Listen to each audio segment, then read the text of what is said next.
شیخ هیبت الله په لومړي ځل زبردست فرمان صادر کړ. د امارت چارواکو لپاره بیخي بد خبر راغی.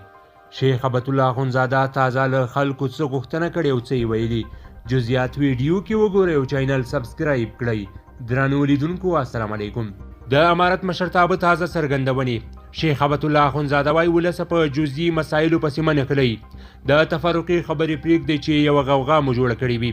افهام او تفهیم باید وکړو. موږ ستاسو حاکمان نه خادمان یو. حکم خو الله جل جلاله کړی او خبره خلاصه شوې. واضح پیغام د چا په اشارو او قماندان نه چلیږو، خپلواک یو. که څوک خبرو ته راسره کښیني ډاډه دې راسي. داسې فکر دې نه کوي چې له خپلې خبرې به تښتو.